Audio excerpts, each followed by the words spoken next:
Hi, it's Pete and Corinne here. And welcome to the Primary Music Show. Yeah, so today we're going to be looking at things that your class should know by the end of year one in the subject of music. I thought we did geography today. No? Well, then this would be over very quickly. I don't know.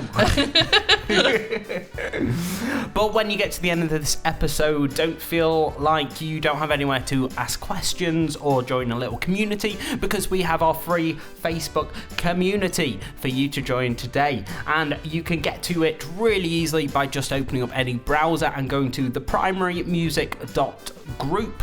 And we look forward to seeing you there. You may have quite a lot of questions because we don't answer many questions in these podcasts, Pete. We mostly ask questions. We mainly come away with more questions, I think. Yeah, but that's a discussion, isn't it? That's how discussions work. Yeah, we're putting it out there to the world, and hopefully the world will give it us back. Yeah. You heard it. Hopefully not in the form of bad reviews. Yeah, please be kind. You heard it from the man himself, the man who has more hairspray in his hair than actual hair itself, Peter Jenkins. You heard it from the woman who got a brand new vocal effects pedal so that she can use her own reverb because mine's not good enough. Should we get on with it? You didn't even say my name. I mean, you were just Corinne Hope. You were just being bitter and didn't actually remember to say my name. Corinne Hope. Thank you, Pete. Let's get on with it. Yes.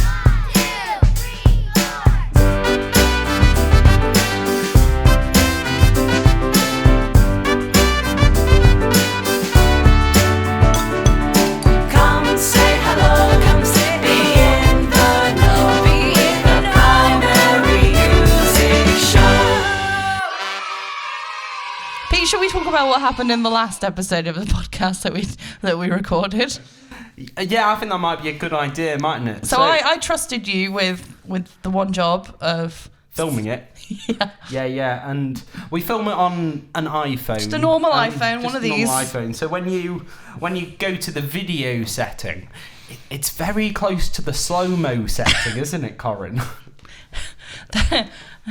Yes. So instead of a half an hour lovely little video we can upload straight to YouTube for you to see our lovely faces, we have an hour and a half worth of about 20 minutes of normal footage and then about an hour of us going all over the place. It was very entertaining. So that's going to work really well to upload to YouTube. But don't worry, we're not going to do it again. No. Going to try and fix it.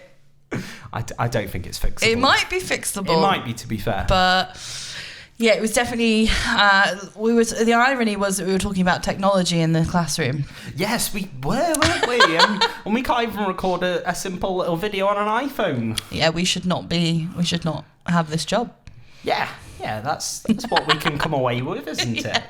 So hopefully this one works a lot better, because we're going to be talking about what your year ones should know in terms of music by the end of year one. Yeah, so I think it's quite important to start with a little thing that we are going off the United Kingdom's kind of what we call the model music curriculum. That's kind of what we're talking through and trying to improve on a little bit. But obviously this, if you're listening in from a different country, I'm sure this will still be really, really appropriate. It'll be relevant. It will still be relevant, but maybe some of the ideas and terminology might not suit your curriculum exactly, but stick with us. I'm sure we can give you some great ideas.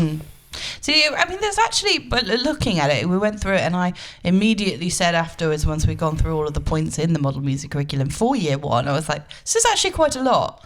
Yeah, that they're expecting year ones to be able to do. Yeah, especially in terms of the actual musical elements in there, because I think year ones may struggle to pick up a few little bits of this, like the you talk about pulse and beat and things like that, but that is quite hard and technical things to actually teach year ones. So and especially the way of looking through it in the model music curriculum, it doesn't really give you that much advice or guidance as to how to do it. It gets to have some good, I mean, it says good repertoire for this age group, but necessarily whether or not it is good repertoire, I don't know. I mean, looking at the list, we've got the list open in front of us now, and it's the good repertoire I probably wouldn't teach many of them. I don't know any of them. No, I don't know any of them, But then we haven't been in primary school for a while, so they could be good. But there's nothing in there that they necessarily know. There's nothing in there that you'd turn on and listen on the radio on the way home, is there? No. But also nothing in there from films that they've seen. Yeah. There's that's a big one. Yeah, definitely. For me, is when I get students come to me for singing lessons, I get a lot of the time they want something from Frozen, they want something from Encanto, which is the new one. Yeah, exactly. They want something from Tangled. That's where a lot of children are hearing songs from nowadays, and I don't really see any of that in. I just tripped that all down myself. How embarrassing! Oh dear, it's on video as well. So yeah, I mean, singing is obviously a big one. For, what they say is it's to sing simple songs, chants, and rhymes from memory. Singing collectively and at the same pitch. So essentially, it's just like running a little choir, isn't it? Yeah, it's just singing. Yeah. It's very specific. It says same pitch. So if you're thinking about a choir, you don't need to do any kind of harmonies with them or anything like that. Not for year one. Unison singing. Yeah, unison singing, basically. Which, to be fair to teachers, relies a lot on conducting from the front. And we have a really good training video on that, actually. Yes. We're talking all about conducting in the classroom. It's called the Roadmap on Musical Me now. And it's the Follow the Leader one, if you do want to have a little look at that. And the Pitch Perfect one. And the Pitch Perfect one as well, yeah. Because that's if we're looking here, it's like responding to simple visual directions: start, stop, loud, quiet, and counting in. We do talk about all of that in there, which is the use of a flat palm. Yes, exactly. For a simple way of stopping. So it says visual directions, which really means you have to have. So stop is obviously a flat palm. That's really good. Start. How would you get them to start at the same time, Corinne? I don't know how to describe it. So if the flat palm is stop, if you're going to count in, it's more of a swoosh and then a land. So a swoop up. Yeah. And then it's kind of emphasising the one with your body, isn't it? Yeah, exactly. It says, it's like 1, 2, 3, 4. But what did you just do? We're on a podcast. Swoosh. That's a good point. It's just a raise of the arm and then hit it back down, almost as if you're asking for reaching out to ask for someone's hand. Yes. Yeah, I think that's really. It's the only way I can try and gesture it is like looking, reaching for a handshake. Yeah, but also you counted in there as well with your hand, didn't you? So 1, 2, 3, 4 on one hand, and then shake my hand, and that gives them an idea of the speed that you want them to go as well. Yeah, that's why counting is so important. Exactly. Yeah, definitely. And it's very simple to do. It's just a bit scary standing in front of a class, but you've got to be prepared to sing the song. That's why. Exactly. Once you're confident at singing the song, though, and that can take a little bit of time, just kind of getting used to. Once you know the lyrics, once you know exactly what pitch you're meant to be on, and you can sing it in the car on the way home or anything like that, I think you'll have a lot of confidence to try and get your children to sing that. Yeah, exactly. And like I said, have a little look at the repertoire for the age group. It does give you quite a lot of choice, but then don't be afraid to steer away from that choice as well. This is just guidance. These are not necessarily, absolutes. You have to use these songs. So maybe use some of them, but actually have a little think about what some of the kids might be listening to at the moment and what they might be able to sing, a simplified version of a certain song. Yeah, because you might think about it in terms of, I want to keep this song really simple, so only use like 3 notes or something, if you want to try and teach something new. But actually, all your class might already know how to sing something which is in the charts or they listen to on the radio already. So that's going to save you a lot of time trying to teach it for them. If they already know something, use it. Yeah, but you might have to learn it though. Yeah, that is true. That's the other side to that. Yeah, you might have to sing Frozen. Yeah, which is fine. I've got plenty of time for Frozen. Yeah, I think Frozen's got its place. Definitely. Well, I mean, so singing is quite, it's very broad. It is what it is. It's exactly what it says. It's singing, and it's the main thing really is just in year one is trying to get kids to sing in unison together Yeah. and try and get them as close to the actual pitch that they're supposed to be on as possible, which is a lot easier for children when they are singing in groups. But as we repeated before, you have to be prepared to lead that and know what you're doing. So yeah, it's definitely stock up on some training if you're feeling a little bit unsure. But that's, the next bit is what? Can I ask a question from a singing teacher perspective? Absolutely not. No. If you're if my class were singing in unison and I noticed that some of them were either maybe we don't know how to pick out whether they're too low or they're too high, is there any techniques that you have that could maybe help teachers get them to land on the right pitch? Because I'm not sure I'd know how to fix kids singing too high or too low. Sorry, I've put you on a mark there, haven't I? But you can say there isn't. It's difficult because obviously you don't want to embarrass anyone. Yeah. When I was in choir, the choir conductor used to just ask, so they'd get everyone to start singing and then they'd point to someone and they would stop singing until eventually they got down to like one person so they could figure out that it was that person that was doing it wrong. That is horrible. that sounds mortifying. It's mortifying, but it's a great way of finding out who's the person who's causing the... Yes, that is true. Yeah. It was always a relief if you got pointed to stop singing because you know that it's not you. Yeah. But yeah, I wouldn't recommend that with year ones. That. Don't do that. It's definitely... Especially for year ones. Definitely a way to ruin a kid's confidence, isn't it?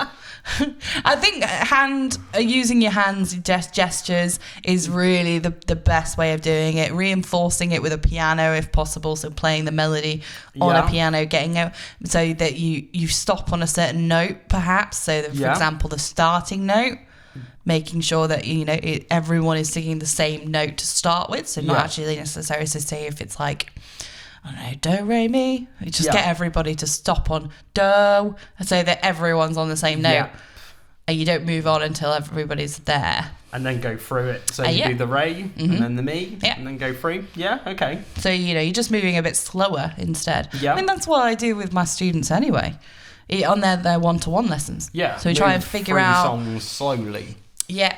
We try, it's a great way of testing to see if they actually know what the notes are, is I get them to sing. So I play the first note and then I get them to sing what they think the second note is. Yeah.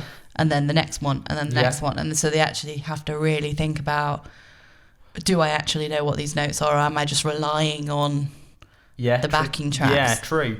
I think if you're listening to this going like, well, I can't play the piano.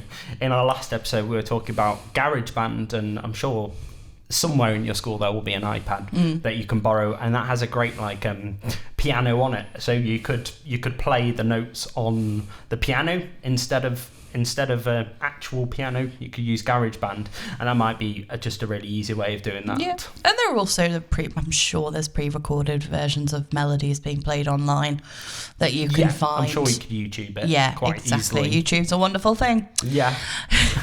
So yeah, that's how I do it. Okay, thank you.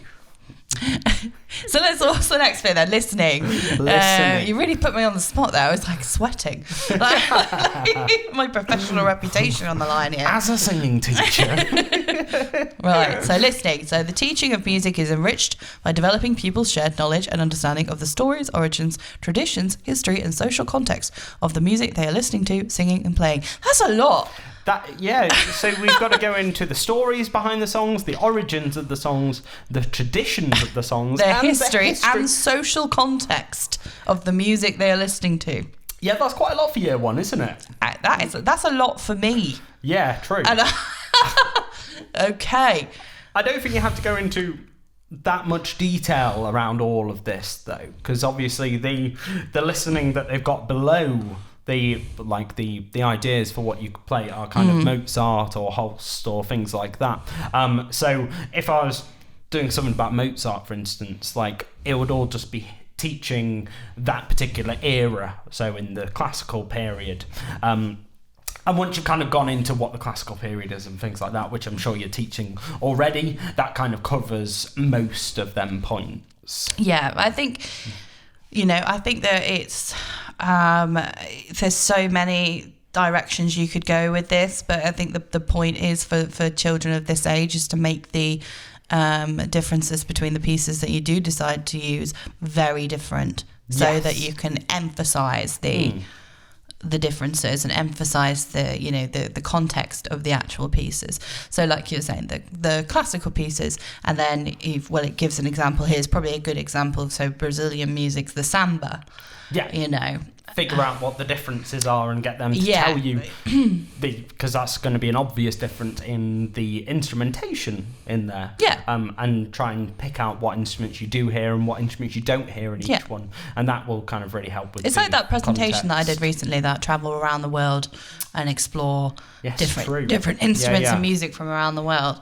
And the further around you go, the more different it sounds. Yes, true. It's very interesting, but also, you can't really necessarily put classical music with modern classical music, because they'll still all sound like they were they'll sound like they were from the classical period. Yes, It's what I'm saying. Yeah. So it'd be very confusing for a year one child to start picking apart a piece by someone who is from our generation, who's just written a piece of classical music and Mozart.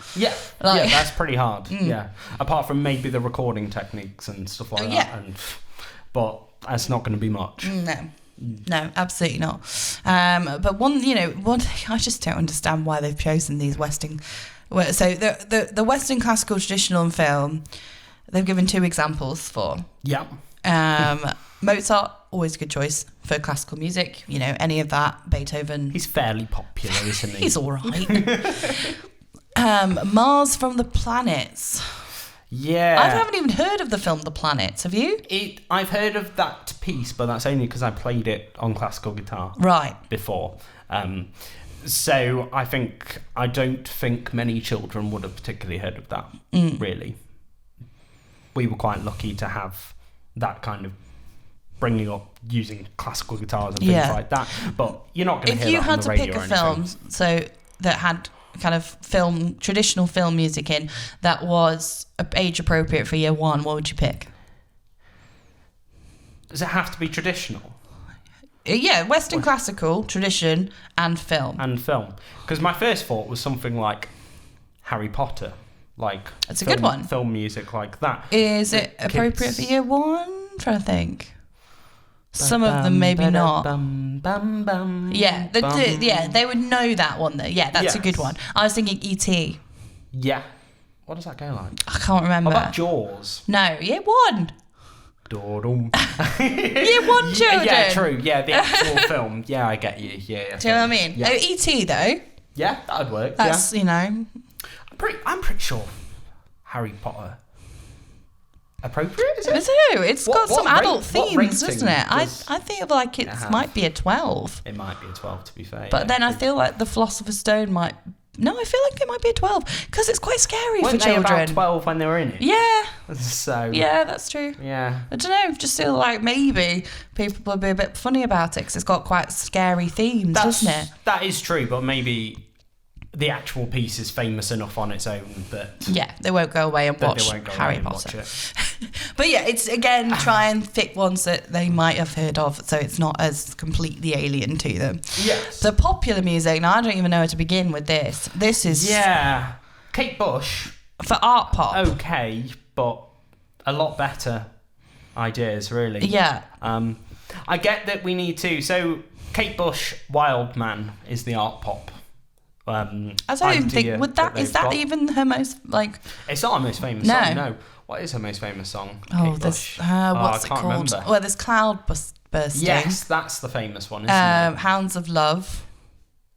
Yeah, that was originally her. Running Up That Hill. Yes. They're probably more famous, I would say. Yeah, true. I mean, there's a lot better popular. Well, not better. Let's not say better. But there's a lot more that children might actually know that we could put into that popular music category, especially for art pop. Why do you think they've chosen art pop and not just pop? I don't know. I'm not sure. I don't know why they've picked that specific genre, because it never says you need to teach them art pop. But I think it's, again, look, if just sort of reading above, look, brief contextual information on each piece can be found. So I guess there needs to be some context to the piece. Yes, that would be true. But also what I do like is that they also agree with us by saying they should not limit the imagination or creativity of the teacher in terms of seeking and using other musical examples. So yes, definitely heed that, teachers. Don't just use these pieces because they aren't necessarily the best ones. I don't know what they were thinking when they picked these songs. No, it's very, very weird. I don't think any child is going to get excited when you say we're studying Kate Bush and Ma Rainey. No. For blues. Yeah.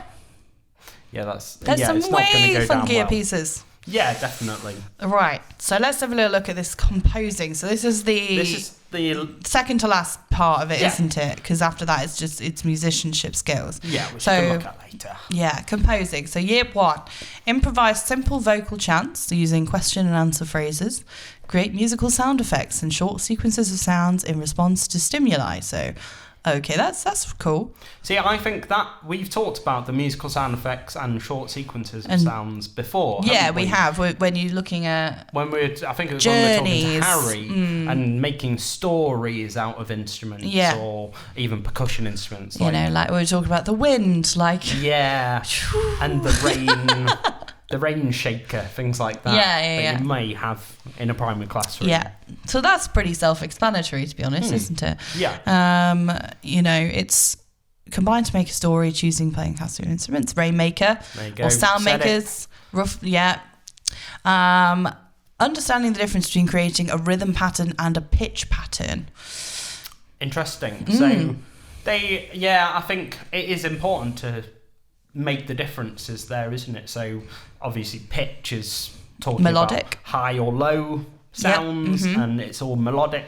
Rhythm is just the pattern of variations notes. Of pulse, isn't it? Yes, patterns, patterns and groups of exactly. Notes. I mean, probably the easiest way of saying that is pitch. You'd have to play. You'd have to sing a melodic line. Rhythm, you could clap a rhythm pattern.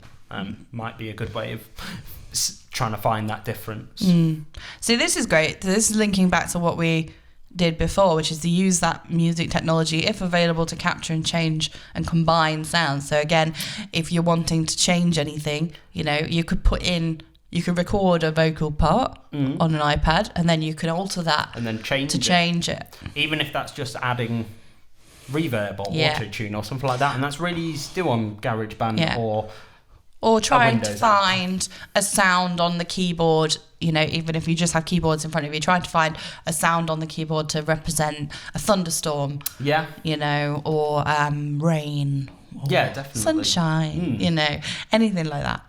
I like this last point, which is recognise how graphic notation can represent created sounds, explore and invent own symbols. Okay, so these we have 3 different variations of symbols right now. So what I'm going to challenge you to do, Pete, is to give me a sounds for each one. Okay, so the first one is 3. Am I going to describe the picture first, or just make the sound? Well, I will describe the picture, and then you're going to come up with the sound for each one. Okay. Okay. So the first image is 3 circles, a smaller one, a slightly larger one, and then a slightly larger one than that. Going from left to right. Yeah.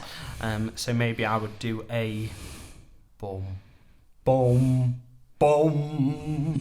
Yeah. Maybe. Okay. Something like that. The second image is just a squiggle, isn't it? It's just a bit like a worm. It does look like a worm. It's horizontal. Yeah. Give it a go.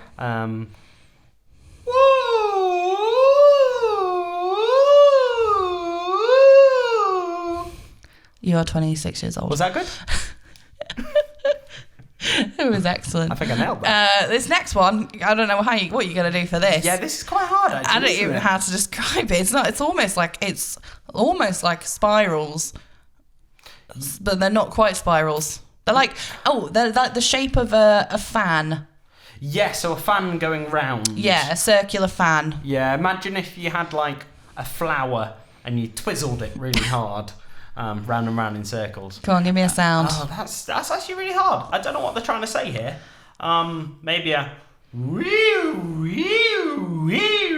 I would have said Something more like like a lip trill. Yeah, go for it. Straight into the microphone. Yeah, maybe you move away a bit, Yeah, but... not like a that. Yeah, that's good. Yeah. I think that's probably...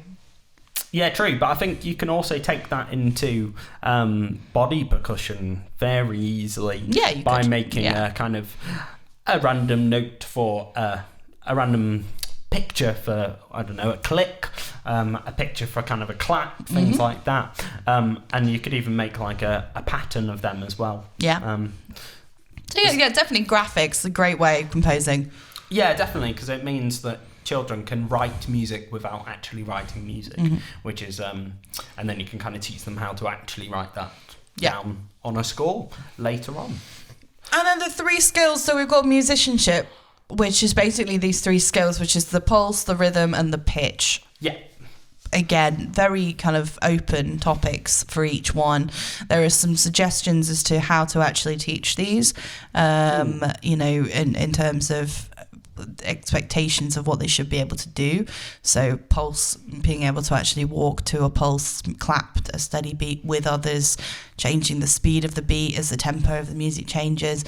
There's a lot of games you can do with that, so to kind of reinforce pulse keeping. One of them is, what is it? Don't clap this one back. No, that's a rhythm one, sorry. The pulse one is what's it called? What do you mean? It's the one where you keep a beat, and then stop, and they have to keep that beat going. They have to clap on every beat one. Oh right, okay. I think we just called it clap on the one. It's something like that. Yeah. But that's a great one for encouraging children to actually keep pulse and time. So would you say put a song on and then get them to clap every beat? So what you do is, well, this is if they've already pretty good at getting the beat. But even my year ones were really good at this. Yeah. Because they loved the kind of the intense concentration that it took. So basically, you count in. So you go 1, 2, 3, 4. Yeah, and then I continue clapping. If I was meant to join no, you don't join in. Okay, cool. And then I continue clapping. Yeah. And then they have to clap on every beat one after that. So pretend you're the child. Yeah. Okay. So 1, 2, 3, 4.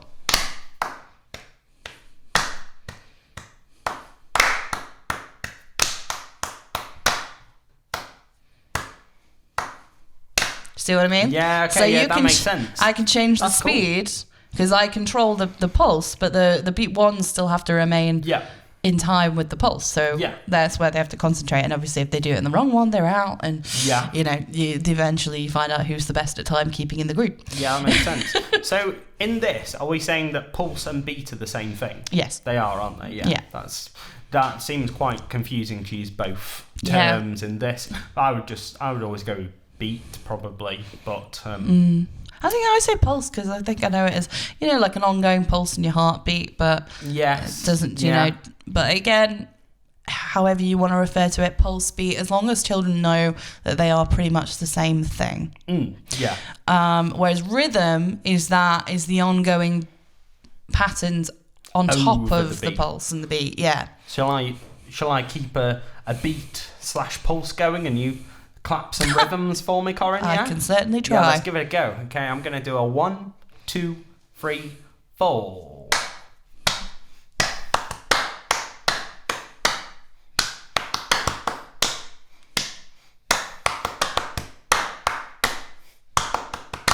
There you go. That was really good, Corinne. Thank you very much. Well done. I am fully trained. Oh, yeah. I can tell. So yeah, rhythms, again, just coming up with different patterns. Copycat rhythm patterns are really, really... So that would be call and response. Call and response. Well, yeah, that's the teacher coming up with patterns and then the children then having to copy them back. And again, great game is that don't clap this one back. Yes, yeah, we used to do that a lot. Yeah, so for those of you who don't know how to play that game, all you do is you introduce the rhythm for don't clap this one back, which is don't clap this one back. And then you then play a series or clap a series of alternative rhythms and they repeat that rhythm. Yeah. If it's not the don't clap this one back rhythm. Yeah, so once they hear the don't clap this one back rhythm, they should not. Yeah, they should not repeat it. And they're out if they repeat it. Yeah, so it's all about picking out different rhythm patterns and being able to clap them back to you. Yeah. And yeah, it's also suggestible. We use a lot using words to reinforce different rhythmic patterns. So caterpillar, crawl, fish and chips. Yes, you know. So using that to kind of show them how to. Well, we always used it with the drums, really. Didn't we? So we used to say tea, coffee, tea. Yeah, if you were doing cappuccino. Cappuccino. Yeah, so that would just be kind of if we were doing like a drum fill or something, we would just go like caterpillar. Why are you putting the voice on? Oh, that's my teaching voice. Everyone's got a teaching voice. I don't think I do. I think I just talk to them exactly how I talk to you. Not when you're saying caterpillar. I do. I think I'll go caterpillar. That's just boring. I know. Then we're very different styles of teachers. You're much more animated than I am. Caterpillar. Okay. Let's move on to pitch, shall we? Yeah, okay. So basically comparing high and low sounds. Yeah, so listening to sounds in the local school environment, comparing the high and the low. Understanding that pitch is different frequencies. So, you know, high-pitched sounds and low-pitched sounds, you know, very different. And how different instruments have different pitches. You know, what they got, follow pitches and symbols to guide singing and playing. Why is that in pitch? I'm not sure. Is the question. So the end of the pitch section is follow pictures and symbols to guide singing and playing. Well, it does say singing. For example, 4 dots equals 4 taps on the drum. Drums famously don't have a pitch. So no, Harry would disagree with you there. That is true. Yeah. So you do have to tune your drums. You do have to tune your drums, don't you? But maybe not in primary school. No, that's fair enough. So I'm not sure why that bit's in there, really, to be fair. That doesn't really make any sense. I mean, so basically they've just got 4 dots in a row, and that will be 4 beats. But if we moved one of them dots slightly higher up than the other dots, maybe we could do a bum, bum, bum, bum. That could represent pitch a little bit. Yeah, absolutely. But I think they're basically just going back to the showing pictures for sounds instead of writing them on a score. Yeah, I like the idea as well. So you can look at like ascending xylophone notes to suggest Jack climbing the beanstalk. Yes. You know, how a pitch going up. And you can physically see pitch going up on a music staff as well. You can see it's going higher and higher and higher. Yeah, them dots kind of represent a nice start to writing on a stave. Yeah. So if you want to represent something falling, you know, the pitch goes down, and if you want climbing, it goes up. So yeah, really loads of things you can do with that. I think we've got through it. Yeah, that's everything. So that's year 2 guidance, which is basically just a little bit more than year 1. But yeah, it's a lot, but it's all quite simple stuff. And I think for teachers who are a little bit, you know, confused as to what to do, I think just take it with a pinch of salt and explore different variations of how you can teach these things. You don't have to do everything, all the kind of repertoire that's in here. Really make it your own and do whatever you're comfortable with. Yeah. And I think that's really important. And obviously, you can always come and ask us questions in the Facebook group. Yeah. So we're always here to help. On that note, Pete, I have a challenge for you. Yes, it's challenge time, isn't it? Have you got the timer? I do have the timer. This bit of sand in a glass container. No, not the timer. I'm not. Okay, right. Now, you gave me a pretty hard one last time. That was a pretty easy one. I've given you a pretty easy one. Okay. Before you start complaining. Is that because you know I'm bad at these? Yes. Yeah, fair enough. Okay, name me as many songs as you can by Queen. Okay. Fat Bottom Girls, Crazy Little Thing Called Love, Killer Queen, Bohemian Rhapsody, Another One Bites the Dust, Don't Stop Me Now, 7 Seas of Rye, I don't even know that. Flash. It's like Flash Gordon or something, isn't it? I'm sure they've got a song like that. We've got what else is there on that album? Have I said Killer Queen? Yeah, I have said You Killer said Killer Queen, Queen, yep. Oh, there's Headlong. I think that's in the musical, isn't it? Yeah, it's not on here in my list here. Oh, rubbish.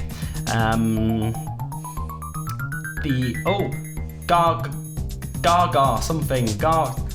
That's time. Do I get what is Gaga? What? Radio Gaga. Yeah, of course it is. I only remembered the musical halfway through that I have seen before. I can't believe you forgot We Will Rock You. Oh yeah, I did forget We Will Rock You, didn't I? Yeah, fair enough. And Don't Stop Me Now. I used to listen to like Queen albums all the time. Yeah. I Want to Break Free. Oh yeah, I Want to Break Free. Yeah, We Are fair the enough. Champions. Yeah. Somebody to Love. Yeah. I think I got 9. Though, You didn't did I? get.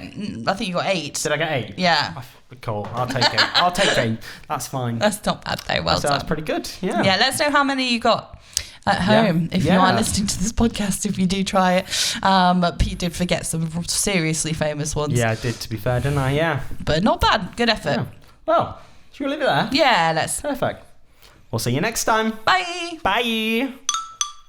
Come say hello. Come say Be hello. in the know. Be with in the the know. Primary Music Show. Do you think we recorded this one without slow motion? Let's have a look. Are you talking to me or the people? Well, I haven't clicked stop record yet. Oh.